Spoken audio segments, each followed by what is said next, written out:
1940년 나치 독일군이 프랑스를 침공하자 영국은 원정군을 보내 방어에 나선다. 하지만 독일 전차군단에게 대패하게 되고 됭케르크에서 간신히 탈출한다. 패배의 기운이 영국군을 덮치자 처칠은 분위기를 반전시킬 비장의 카드를 꺼낸다. 독일군을 기습 공격할 특수부대 영국 코만도의 창설이었다. 뉴스멘터리 전쟁과 사람에서는 현대 특수부대의 시초로 불리는 영국 코만도에 관해 자세히 알아본다. 전쟁 없는 세상을 꿈꾸기 위해 전쟁을 공부합니다. 안녕하세요. 뉴스멘터리 전쟁과 사람 허준입니다. 안녕하세요. 강미채입니다. 80년대 한 손에 기관총을 들고 적들과 싸웠던 람보. 악의 무리와 홀로 분투하며 싸웠던 007 제임스 본드. 전당포 주인 아저씨 원빈까지. 이들은 공통점이 있습니다. 공통점이 뭔지 아십니까?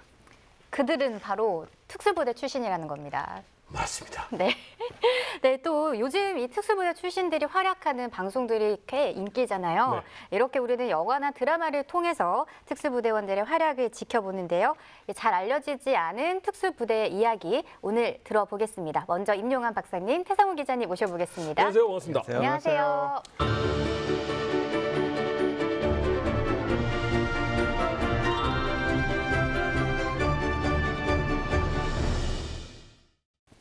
요즘은 영화나 드라마뿐만 아니라 예능을 통해서도 특수부대 요원들을 많이 보게 됩니다. 그래서 저런 특수부대가 있었어? 라고 놀라기도 많이 했었는데 민채 씨, 특수부대가 뭘까요? 특수부대 하면 그 특수한 부대죠. 사실 특수부대는요. 네. 임 박사님이 얘기할 겁니다. 이게 좀 정의가 복잡한데 처음에 영국에서 코만도라고 특수부대를 처음 만들어서 모집할 때 자격 요건이 뛰어난 용기 그리고 끊임없는 전투력이었어요. 근데 이 끊임없는 전투력이라는 건 요즘 말로 분투정신 같은 거예요. 예를 들면 패했어. 덜덜 떨면서 집에 가는 애와 난 이거 못 참어. 한 달라도 패고 죽어야겠어. 이렇게 나오는 애. 이게 특수부대예요. 승부욕 같은 느낌. 그렇죠. 오. 그럼 그런 특수부대는 언제, 왜 또 생긴 거예요?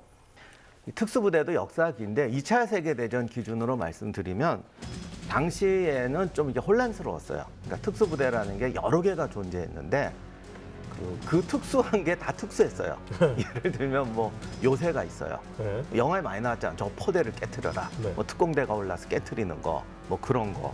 아니면 이제 후방에 들어가서 왜 통신을 끊거나 뭐 보급 창고 터트린다거나 대부분 게릴라전 비슷한 거 하는 거. 아니면 뭐 적진에 들어가서 괜히 뭐 이렇게 폭파하고 튀어나오고 그러니까 이렇게 병사들 잠 못 자게 하고 이런 거 있잖아요. 밤에 정글에서 기어 들어가서 그냥 한 명 이렇게 죽이고 나오는 건데 이게 한 명 죽이는 거로 끝나는데 실제로는 병사들이 완전히 이게 공포감에다가 잠도 못 자지. 이러면 전체적인 전투력이 뚝 떨어져요. 근데 특수부대의 목적하면 암살만 있는 건 아니잖아요. 그렇죠. 우리가 구별해야 될 게 특수 임무와 특수 부대를 좀 구별을 해야 돼요. 네네네. 특수 임무는 어떤 거냐? 이 특수 부대에 소속돼 있지 않아도, 그러니까 제가 만약에 일반 보병인데 최전선에 적과 마주보고 있으면 네. 명령이 그날 떨어지는 겁니다. 네. 밤에 가서 포로 한 명을 데려와라. 그럼 제가 부대장이면은 아무나 보낼 수는 없잖아요. 그렇죠, 그렇죠. 좀 위험한 임무니까 우리 부대 중에 좀 똘똘하고 그런 임무를 잘 수행할 수 있는 사람들을 모집을 합니다. 모집을 해서 비밀리에 모집을 하죠. 갈 사람 그러면 또 손을 들겠죠. 그 중에 몇 명을 뽑아서 보내는 거예요. 이게 특수 임무였고요. 영화에 많이 나오는 그. 그렇죠. 네. 그러니까 이들은 평소에 특별한 훈련을 받은 사람은 아니에요. 그냥 좀 일반 부대 내에서 영민한 사람들. 이런 사람들은 1차 세계대전 때도 그런 특수 임무는 계속 수행이 됐는데 문제는 이런 특수 임무를 전문적으로 수행할 수 있는 부대가 있었느냐? 사실은 없었어요. 그래서 이런 위험한 임무를 언제든지 수행할 수 있는 병사들을 모집을 해서 그들로 단위 부대를 만들고 그들에게 유용한 훈련과 보급을 주는 게 바로 특수부대입니다. 네. 그리고 그것을 역사상 가장 21세기 특수부대에 어울리게 만든 게 바로 영국의 코만도죠. 영국의 코만도 부대는 1940년 6월 6월에 만들어졌어요. 중요한 게 1940년 6월입니다. 1940년 6월은 영국한테는 암흑의 시대예요. 프랑스로 보냈던 원정군은 완전히 패배를 해서 턴커르크에서 철수할 수밖에 없었고요. 그래도 좀 버텨주겠지 했던 프랑스도 다 점령이 됐고 그러니까 언제라도 이 영국으로 독일군이 밀고 들어와도 전혀 이상하지 않을 때입니다. 그러면 우리가 할 수 있는 일이 뭔가? 어떻게 해야 히틀러를 괴롭힐 수 있는가? 이런 고민에 나온 게 바로 이 영국군 코만도가 되는 거죠. 궁여지책이었군요, 제일 처음은. 궁여지책이자 우리가 할 수 있는 최고의 효과를 낼 수 있는 게 바로 코만도다. 근데 코만도의 뜻은 뭐예요? 야, 이게 저도 찾아봤습니다. 찾아봤는데 시대별로 약간 달라요. 원래 코만도의 C가 영문의 C로 된 게 아니었고 아프리카어의 K였습니다. 보아 전쟁 때 나온 거죠. 맞습니다. 예. 저희는 코만도 하면 아놀드 슈왈츠제네거. 그렇죠. 예, 그 뭐 사각형 뭐 이런 무기를 휴대한 그렇게 생각을 하는데 그게 아니라 사실은 보호 전쟁이 굉장히 소규모 부대를 효과적으로 운영한 전쟁입니다. 왜냐하면 이 적국에 비해서 이 보호인들의 병력 수가 굉장히 작았거든요. 근데 비교적 잘 훈련이 돼 있었어요. 총기에 대해서 익숙하고. 그러니까 부대를 짜게서 이들을 운영을 했는데 그들의 이름이 코만도였던 거예요. 그래서 코만도가 처음엔 특수부대가 아니라 코만도, 부대라는 뜻이에요. 단위 부대. 그래서 코만도 부대라고 하면은 부대가 되는 거죠. 원래대로 하면은 이제 오뚜기 부대나 맹호 부대, 젓가락 부대, 약간 이런 이름이 코만도였던 거네요. 그렇죠. 일반적인 소규모 부대를 지칭하는 이 보호인들이 쓰는 단어가 코만도였는데 이 영국군에서 어떻게 보면은 뭐 자기네들이 많이 당했으니까 우리가 이 이름 써먹자 이렇게 됐겠죠. 그래서 나중에는 이게 그냥 고유 명사가 됐어요. 근데 현대적인 의미의 특수부대는 코만도가 시초지만 사실은 특수부대는 인간이 존재하고 군사가 존재하는 한 처음부터 있었겠죠? 특수임무는 전쟁터에서 항상 있어요. 여러 가지 방법이 있는데 우리나라에도 옛날에 그런 게 있었어요. 예를 들면 고려시대 별초, 뭐 어디 가서 뭐 가져와라, 뭐 비밀리에 누구 호송해라 이런 거 다 별초들이 했어요. 저 이거 정말 딱 들어맞는 부대 하나 알고 있습니다. 민재 씨 뭔 것 같아요? 전혀 감이 없는데요. This is Spartan. 아 그거는 그냥 정규군이잖아. 선생님이 특수부대. 죄송합니다. 너무 좋아요. 너무 우렁차게 말씀하셨는데. 나도 깜빡 속을 뻔했어. 갑자기 헷갈릴 뻔했어. 그건 정규군이에요. 그건 정규군이고 그 다음에 조선시대도 남이 장군 아시죠? 네. 남이 장군이 데리고 다녔던 부대가 사자대라는 거예요. 쉽게 말하면 이게 돌격대예요. 네. 그래서 전쟁할 때 왜 돌격대가 가서 뭐 언덕 위에 고지를 점령한다 뭐 이런 거 수행하던 이제 그런 부대도 있었는데 그렇게 가다가 떨어져 죽으면서 올라가서 그런 임무를 수행하는 그러니까 그런 이런 특수 임무는 항상 있는데 근데 이게 사실 뭐가 문제냐면 백마고지에서 저 기관총 진지 누가 부술 거야 이렇게 해서 자원자를 뽑으면 멋있는데 그분들을 가죠. 그러면 이제 제일 용감한 사람들이 먼저 가는 거야. 그러면 뒤에 있던 사람들은 걸 보고 뭘 배우냐면 용감하면 먼저 죽는다. 뒤로 갈수록 비겁한 사람만 남아요. 그렇죠. 그러다 보면 군대 전체가 더 안 하려고 하게 돼요. 박수는 치지. 하지만 네가 가라 이렇게 되거든요. 그러니까 나는 영웅에게 박수를 칠 수 있지만 내가 영웅이 될 수는 없다고 생각하죠. 그렇게 되니까 이런 작전을 할 사람이 점점 없어지는 거야. 그래서 아예 전문적인 부대를 뽑거나 아니면 그런 사람도 훈련시켜서 그런 일이 있을 때는 네가 앞장서라. 이런 걸 이제 불어 넣어줘야 되는 거죠.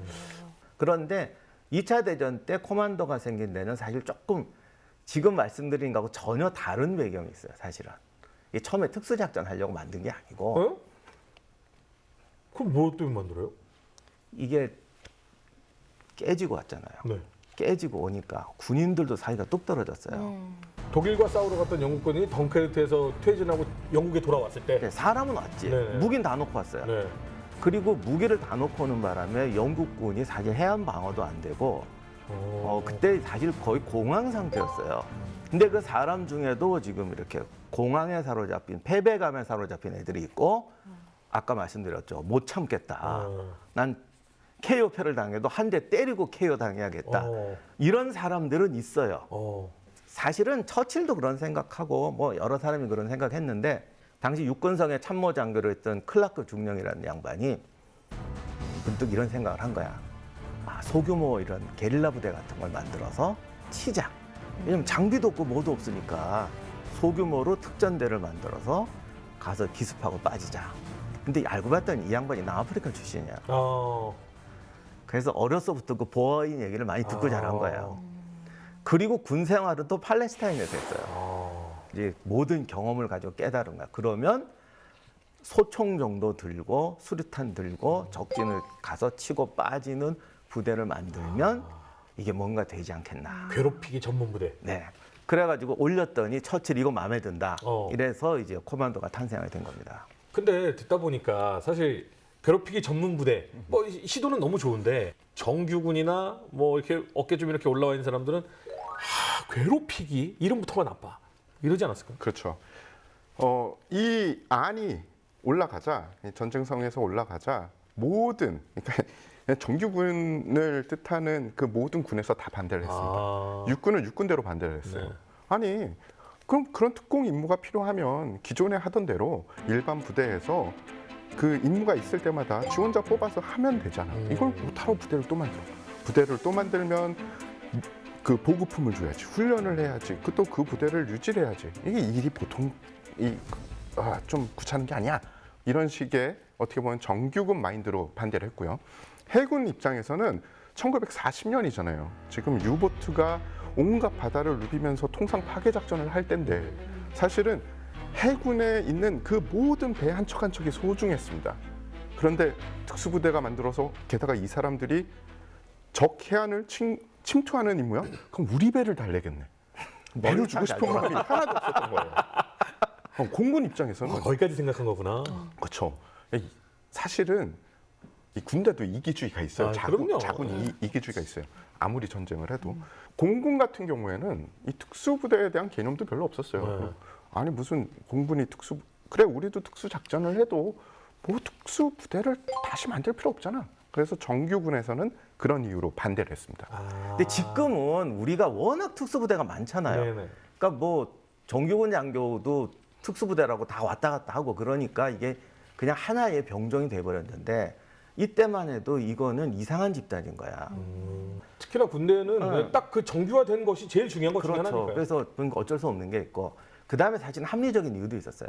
이게 진짜 A급 병사들을 뽑아가요. 10%를 뽑아갔다. 또는 1%를 뽑아갔다. 1%의 손실이 아니에요. 실제로 전투를 해보면 앞에서 돌격하는 사람은 10%가 안 돼요. 그건 어떤 군대든 마찬가지예요. 네. 나머지 80%는 걔가 뛰어야 돼요. 그렇죠. 나머지 5%는 어떤 경우에도 안 뛰어. 항상 그래요. 그러니까 그 앞에 있는 10%, 5%가 없어지면 뒤에 있는 80%가 쓸데없는 군대가 되고요. 예전에 어떤 영화에서 그런 얘기가 나왔어요. 동료의 등을 볼 생각하지 마라. 그렇죠. 내가 제일 앞으로 뛰어나가려면. 네, 근데 이제 그런 병사가 초전에 전사하거든. 그래서 그 애들이 전사하면 그다음부터 뒤에 애들은 안 뛴다고.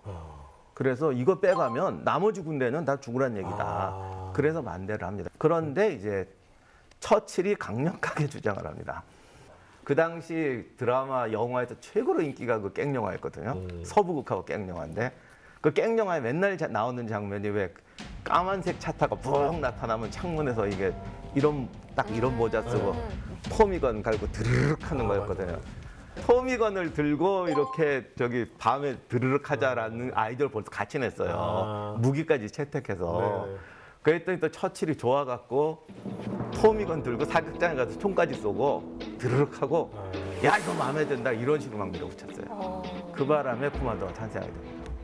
토미건이 뭐 기관 단총이에요? 예, 바로 지금 여기 보이는 게 토미건이고요. 코만도가 썼던, 그러니까 토미건도 사실은 왜 토미건일까 이런 그 생각을 하잖아요. 토미가 영국군을 뜻하는 그런 애칭 같은 거예요. 그래요? 독일군은 제리라고 불렀고 영국군은 토미, 미국군은 양키. 톰과 제리가 거기서 나온 거예요? 아니 그런 건 아닌데 아니군요. 예, 그런 그냥 속칭, 애칭으로 썼고 네네. 톰슨 기관 단총이니까 그냥 토미건이라고 많이 불렀는데 이 톰슨 기관 단총도 사실은 이 버전이 많습니다. 네. 근데 영국군 코만도가 초기에 썼던 거는 바로 이 M1921 기관 단총이고 단총이라고 하기엔 이거요? 작중인데. 지금 기준으로는 꽤 길죠. 네. 꽤 우와. 길고 꽤 무거워요. 네. 그리고 가격이 비쌉니다. 가격이 비싸서 시카고 갱들이 많이 있었잖아요. 그렇죠. 마피아가 많이 있었는데 그렇죠. 그 당시에 그들을 잡아야 되는 미국의 사법기관 요원들도 이 총을 많이 못 썼어요. 네. 그 이유가 돈을 마피아가 더 벌기 때문입니다. 맞아요. 워낙에 비싼 무기였고. 그런데 영국이 이 비싼 미국제 기관 단총을 특수부대에게 준다. 이 뒤에는 니네들이 이제 지금 현재는 우리한테 마지막 희망이야. 우리를 좀 구해줘라. 시간을 벌어줘. 이런 의미입니다. 이 총의 장점이 몇 가지가 있는데요. 그 중에 하나가 바로 탄알집입니다. 지금 이 장착되어 있는 거는 그렇게 이 장탄수가 많지 않지만 드럼 탄창이라는 게 있어요. 네네. 오, 동그란 거. 탄창. 네. 우리가 마피아는 영화에서 많이 써죠, 막 그거. 다다다다 쏘던 거. 그게 50발하고 100발이 들어가요. 그러니까 기습 작전엔 최고죠. 아, 돈도 없고 무기도 없는데 그 비싼 토미건을 왜 코만도에게 지급을 했을까? 저는 나름 처칠의 전략이 있었다고 생각을 합니다. 1940년 6월이면은 독일군이 언제든지 영국을 침공할 수 있었잖아요. 근데 거의 전 유럽을 석권을 했으니까 해안선이 길어요. 그러니까 해안선을 이곳저곳을 코만도가 치고 다니면 네. 그 해안선을 지킬 병력을 쫙 깔아야 되는 거예요. 네. 영국을 침공할 병력이 상대적으로 줄어들겠죠. 그래서 아마도 모든 군에서 반대해도 처칠은 아니다. 코만도가 있어야지 우리가 시간을 번다라는 생각을 하지 않았을까라는 게 저의 내피셜입니다. 근데 지금껏 얘기를 들어보면 모든 군이 다 반대를 하고 또 영국인들이 또 꽤나 자존심들이 높잖아요. 근데 시작부터가 좋게 얘기하면 기습부대, 나쁘게 얘기하면 괴롭히기 부대인데 여기 많은 사람들이 지원을 할까요? 생각보다 엄청나게 지원들 했어요. 그래요? 그러니까 대부분이 그거였어요. 웅크리고 있기 싫다. 나는 싸우다 죽겠다. 그러니까 장교들이 화낼 만도 하지. 그런 애 다 빼가면 어떡해. 싸움 일단 애들 다 나가. 근데 그럼 그렇지 않은 사람들도 지원하기도 해요? 아, 그럼요. 예. 돈을 많이 줬나? 그 지원자들의 이 나중에 수기나 이런 걸 보면은 우리는 특수부대 하면은 그냥 모험을 좋아하고 막 건장하고 이런 사람들일 것 같잖아요. 근데 영국을 상징하는 엘리트 집단이 있습니다. 캠브리지, 옥스퍼드. 귀족들? 귀족은 아니죠. 엘리트. 엘리트가 똑똑하고 공부 잘하는 사람들이 가는 건데 아주 초창기에 모집 요강이 어떻게 났냐면 스페이셜 서비스를 할 사람들을 구한다. 그게 뭐예요? 그러니까 특수 근무라고만 했어요. 네. 보안 때문에. 아, 그러니까 특수 작전이라는 말도 없었고요. 네. 스페이셜 서비스, 특수 근무. 근데 이 정규군 부대에 있다 보니까 재미가 없는 거예요. 게다가 프랑스에서 다 쫓겨났고 잠깐만 스페이셜 서비스 뭐지? 야, 요거 정규군하고는 다르겠네. 그래서 요 엘리트들이 저 의미를 이해한 거구나. 이해한 사람도 있고 오해한 것도 있죠. 오해한 사람도 있고, 이해한 사람도 있고, 오해한 사람도 있고. 그래서 예, 많았구나. 그래서 네. 그 부대가 완전히 어떻게 보면은 모든 성향의 사람들이 와 있었대요. 이 특수부대 코만도 모집할 때 책임 장교였던 분이 한 유명한 말이 있어요. 그러니까 속된 깡패 건달은 특수부대에게 안 받는다. 왜냐하면 특수부대에게 가장 필요한 거는 책임감과 희생 정신인데, 그러니까 약한 애들 괴롭히는 그런 비겁한 건달들, 범죄자들은 쓸 데가 없다라는 말이죠. 물론 그렇다고 해서 다 모범생용은 절대로 아니고 범죄자까지는 아니어도 좀 못 참는 사람들, 모험심이 과도하거나 아니면 정규적인 조직에서 못 참거나 좀 불합리한 거 못 참고 뭐 상관 두드려 패고 약간 이런 분들이 있긴 있었어요. 아무튼 이런 사람들이 특수부대에 모이게 됩니다. 재미있는 예전에 그 연구 결과를 발표했던 거가 기억이 나네요. 그 남자들이 왜 여자들보다 빨리 죽는가에 대한 연구에서 한 가지 이유가 있었는데 그게 뭔 줄 알아요? 팍팍 솟아서? 궁금증을 못 참아서 뭔가 하고 싶으면 해봤다가 많이들 사고는 그런 정신이 사실은 군대에서는 필요한 정신이기도 하잖아요. 그렇죠. 근데 정규군의 입장에서는 하지 말라는 일을 하면은 별로 좋아하지는 않죠. 예, 우리가 흔히 군의 규율을 이야기할 때 사실은 정규군이 지켜야 될 규율이 있고 이 특수부대의 규율은 약간 좀 다른 면이 있어요. 그리고 말씀이 나와서 하는 얘기인데 제가 그러면 코만도 출신에 어떤 괴짜가 있었는지 말씀을 하나 드리겠습니다. 그분의 이름이 잭 처칠이에요. 처칠이에요? 예, 저기 성이 처칠이니까 일단 의심이 되죠. 네. 예, 게다가 이 처칠 수상이 옛날에 군에 있을 때 어마어마한 기행을 했거든요. 이분의 별명이 재밌습니다. 미치광이, 매드 잭, 아니면은 파이팅 잭, 혹은 20세기 마지막 기사 이런 별명을 가지고 있어요.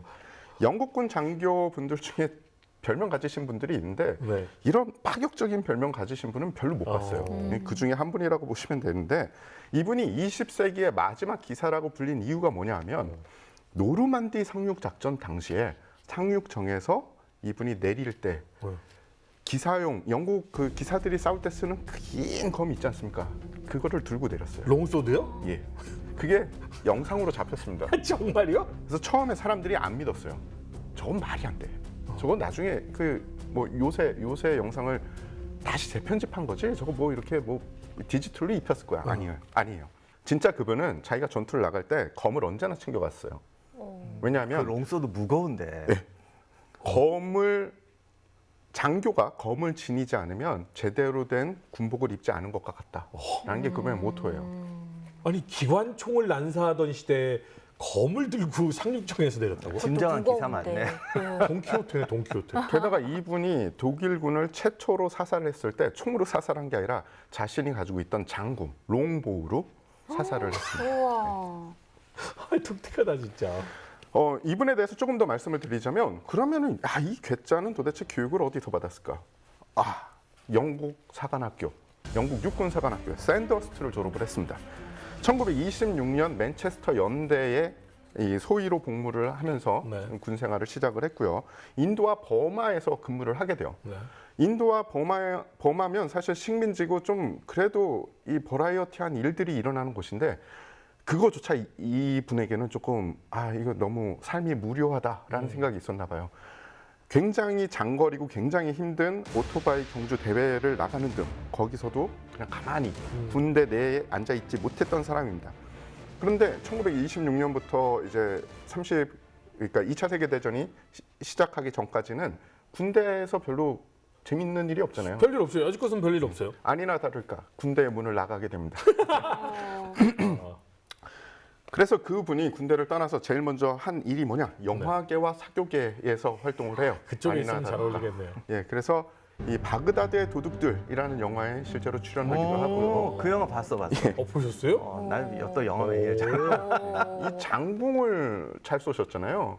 이 영국 양궁 대표팀으로 노르웨이에서 열린 이 양궁 선수권 대회 대단한 출전도 사람이네. 해요.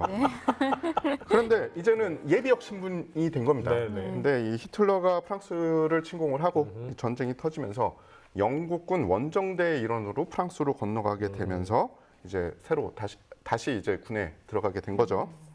그때 이분이 지급받은 영국군 무기 말고 영국군 화기 말고 챙겨간 게 뭐냐? 장군과 검이었습니다.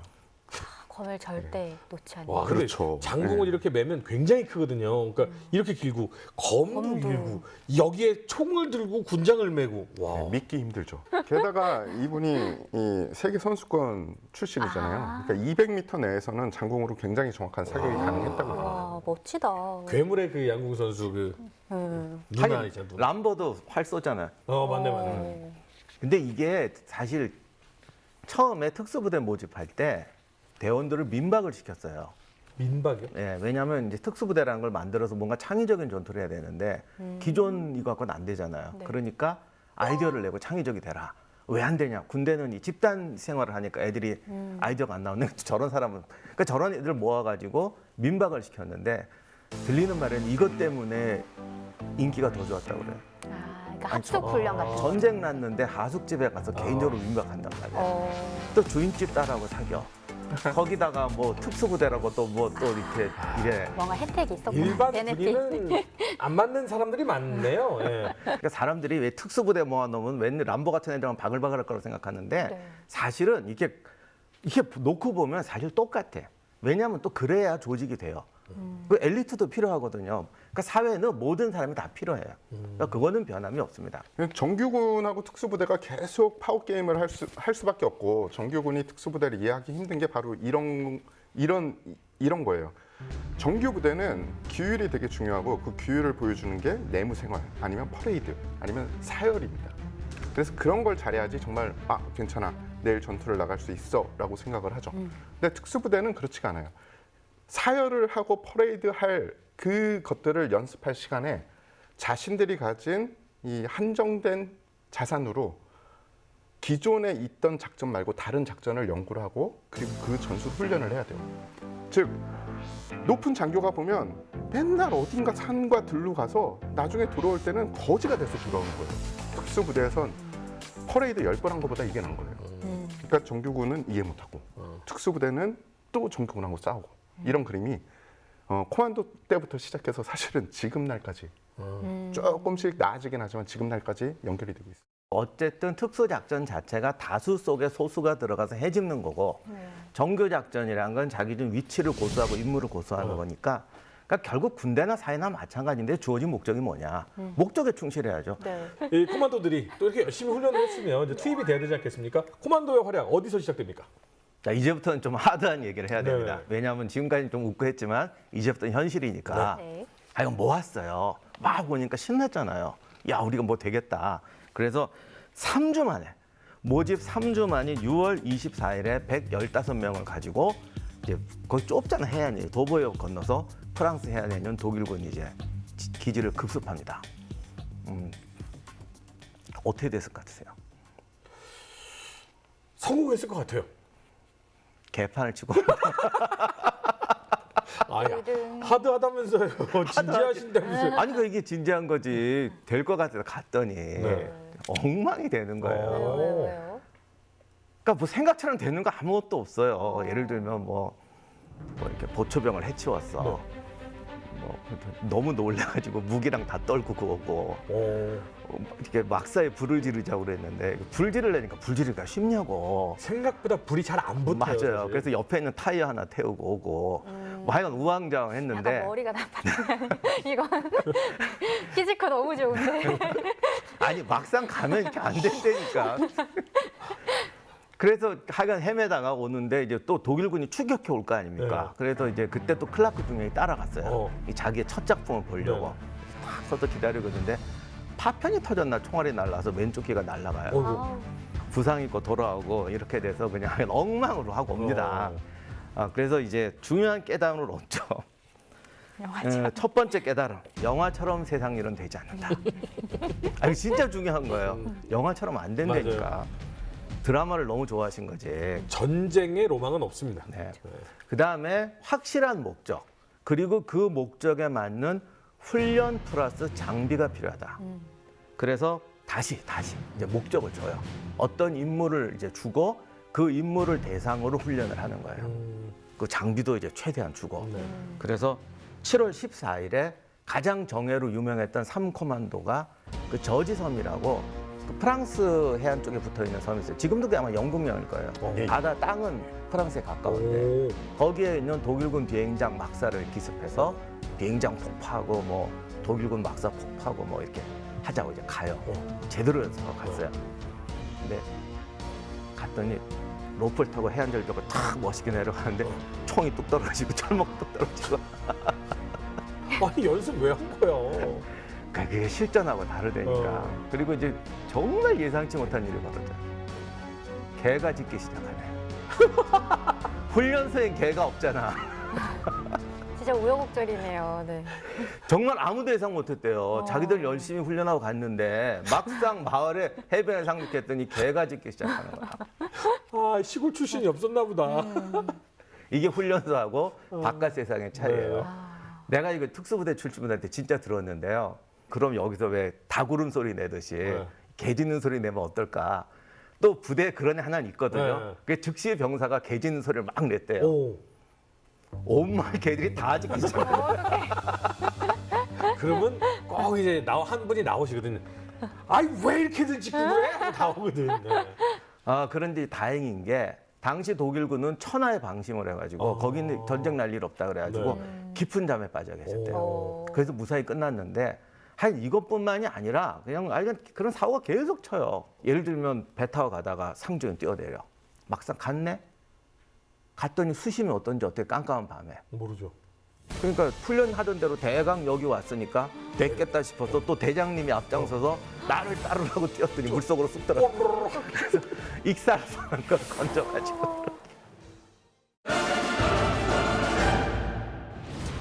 나치 독일에게 참혹한 패배를 당한 영국은 깊은 절망감에 빠진다.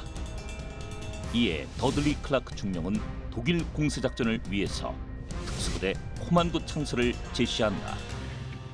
하지만 병사의 선발, 목표, 전술, 훈련 등 모든 것이 막연했고 선례가 없었다. 우여곡절 끝에 창설된 코만도.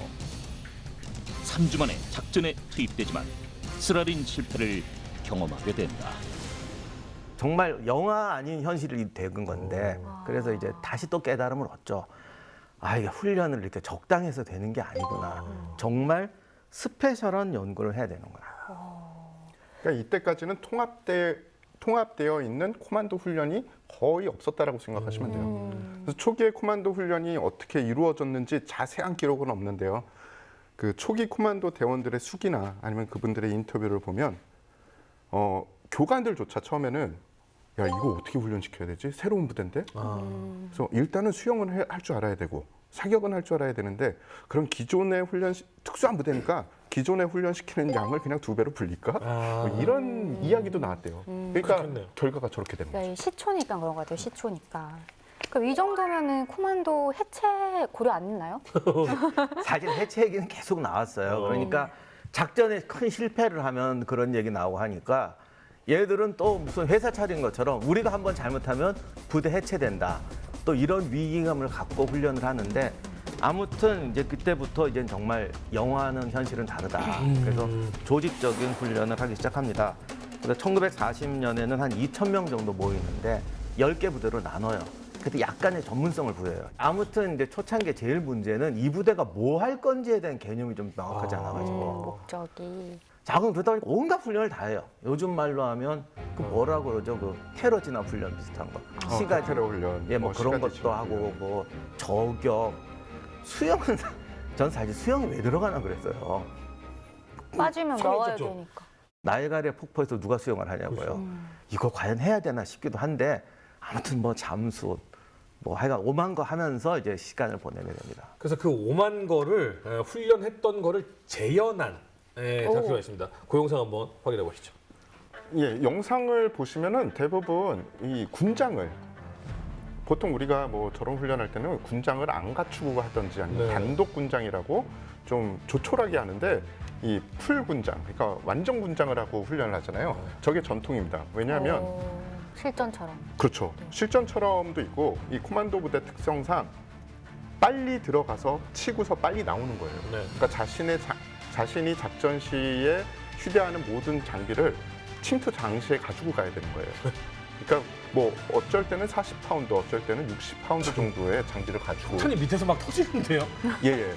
진짜요? 저 폭탄도 실제 폭탄을 폭약을 사용을 해서 뭐 물론 안전을 어머머머. 조금 고려했지만 그런 식으로 했고 그리고 이 각계 전투 우리는 흔히 각계 전투라고 하는데 이 부대 전술 훈련을 할 때는 실제 이 실탄을 머리 위로 쏘고 그러는 와중에 사고도 나서 실제로 이 순직하는 그 영화 같은 데서 나오는 그런 게 그거잖아요. 그런 영화들이 다 이 코만도 뒤에 정말요? 이 코만도에서 영감을 받아서 만든 네. 거죠.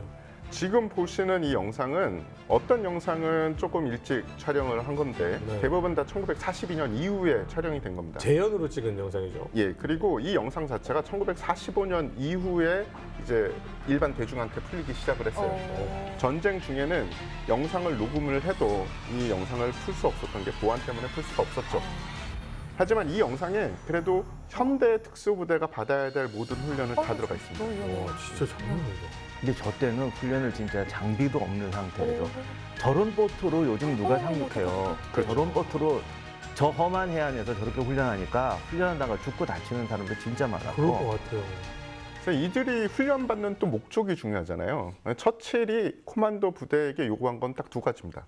첫 번째는 적의 해안선을 타격하고 전략적인 혹은 전술적인 목표를 이루고 빨리 나와라. 즉 히틀러가 싫어하는 짓은 니네들이 다 해. 이게 첫 번째고요. 두 번째는 1940년 6월 그 이후는 사실은 뭐 본토 항공전이 끝나기 전까지는 영국한테는 굉장히 암흑의 시기였기 때문에 영국 국민들한테 우리가 싸우고 있다. 우리가 희망이 있어. 이거를 보여줘야 될 뭔가가 있어야 되는 거죠. 즉 사기 진장용. 사기 진장용 부대로 사용을 했습니다.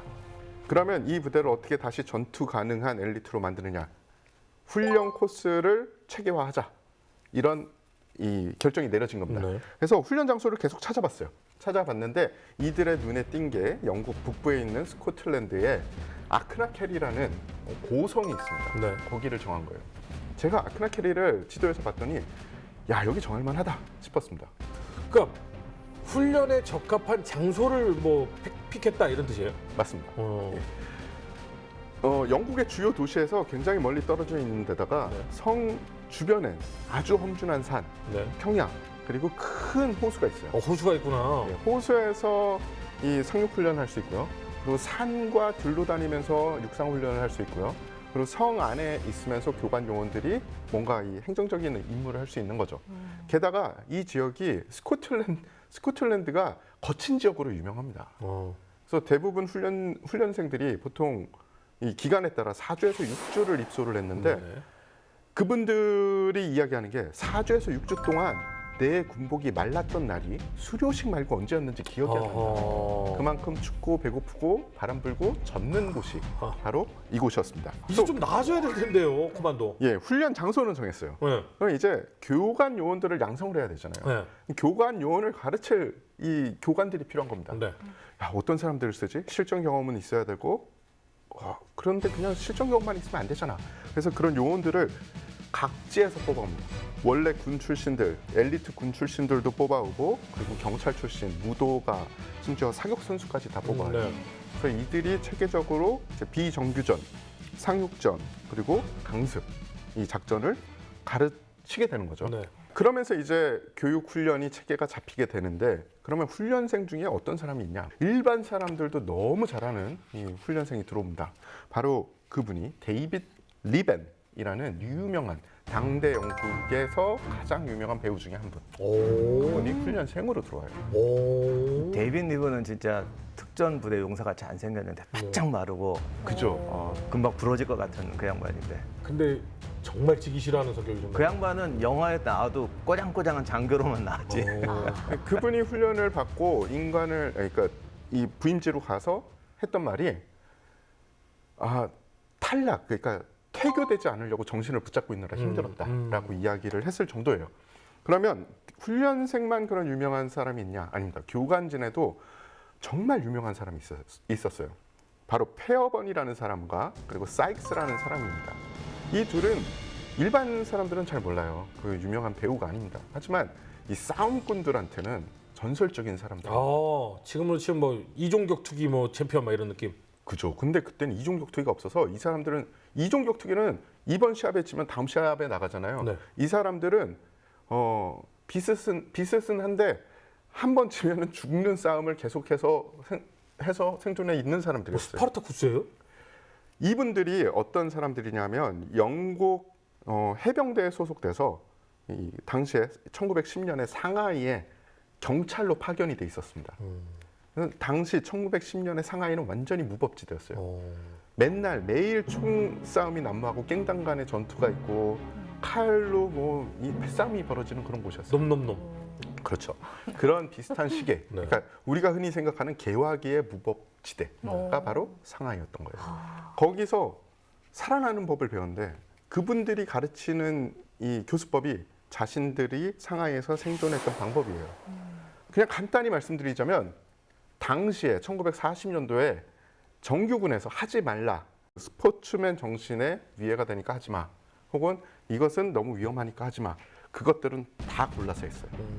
페어벤이라는 양반이 그 일본에 가서 유도도 배우고 일본의 근대 유도가 그 교토관이라는 데서 시작했다고 그러더라고요. 거기 가서 검은띠 따고 오시고 북경에서는 또 쿵우 배우고 그래서 상하이에서 막 뒤집고 이러고 우리가 뭐 영화에서 보던 그런 거 많이 했대요. 그리고 유럽에다가 이제 그런 동양 무술을 소개한 최초의 사람 중에 하나였어요. 호신술 책도 내고. 그래서 그때 이제 병사들 앞에 딱 처음 등장할 때 그때 나이가 50이 넘었거든요. 50대 중반이었는데 딱 나오더니 계단에서 붕 돌아갖고 탁. 그래서 완전히 그 우리가 영화에서 본 사본이 역할을 그대로 했다. 그 나이에 소위로 인간에서 교관이 되는 겁니다. 그래서 그분들이 페어번 사이크스라는 이 전투용 대검도 만들어요.